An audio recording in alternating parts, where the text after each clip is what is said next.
काय तोडलं भावानी आपल्या असा धडा असा ओढला हे झाडे म्हणजे त्याला जीव आहे ना हो. लहानात मोठे केले. कसं बोलले तुम्ही आता, पण ते पैशासाठी केले, हा प्रॉब्लेम आहे मोठा. पैशासाठी करू नये असं नाही. भगवान श्रीकृष्ण काय म्हणले, कर्मण्यवाधिकारस्ते मा फलेषु कदाचन. आपण काय करतो, श्लोक, अभंग, कीर्तन, प्रवचन फक्त ते देवळात ठेवतो. ते जगायला पाहिजे आपण, आणि ते जर जगले तर तुमच्या घरातून लक्ष्मी कधीच जाणार नाही. ज्या लक्ष्मीसाठी तुम्ही सगळेजण काय करताय, रोज तडफडताय. भगवान श्रीकृष्ण असं म्हणले, तुम्हाला फक्त कर्म करायचा अधिकार आहे, फळ मागायचा अधिकार नाहीये. सारखं खत लावू द्या, सारखं बियाणं लावू द्या, सगळं मेहनत सारखी करू द्या, पाणी सारखं देऊ द्या, तरी पण सारखी हळद येत नाही. कर्म करायचा तुला अधिकार आहे, फळाची अपेक्षा तू करू शकत नाही, कारण फळ मी देतो, ईश्वर म्हणतो. आपण ते फक्त ऐकतो, त्याच्यावर विश्वास नाही ठेवत. तुम्ही जर लक्षात ठेवला असतं तर तुम्ही कर्मावर लक्ष दिलं असतं. म्हणजे कशावर, जमिनीच्या पोतावर लक्ष दिलं पाहिजे शेतकऱ्यांनी का पिकावर?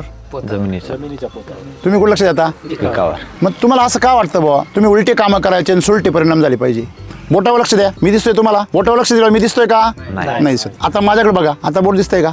नाही. याचा अर्थ काय हो, आपले डोळे सुद्धा सगळं पाहत जिथं फोकस करतात तेवढंच पाहता. आपलं मन पण असंच करतं, त्याला जे पाहिजे तिथंच लक्ष देतो. तसं तुम्ही पैसे पाहता म्हणून तुम्हाला फक्त पैसेच दिसता, तुम्हाला जमीन दिसत नाही, तुम्हाला पिकं दिसत नाही, तुम्हाला काहीच दिसत नाही. आणि रोग त्या पैशाच्या आड येतो म्हणून तुम्ही रोगाच्या मागे लागता. माणसाचा स्वभाव असा आहे, त्याच्या कामनेच्या वासनेच्या आड जर कोणी आला तर त्याला काय येतो, राग येतो. आणि मग त्याची सटकल्यावर तो काय करील, मग पार हायकोर्टापर्यंत केस लढीत जातो. कशावरून सटकली होती ते सोडून जातो तो, मग जिद्दच पुरी करतो. म्हणजे फोकस जर चुकीचा झाला, तुमचं आयुष्य बर्बाद होतं. तुम्ही इथं आल्यावर काय बघता, रोग बघता. तुम्ही काय बघितलं पाहिजे, मातीची सुपीकता पाहिली पाहिजे.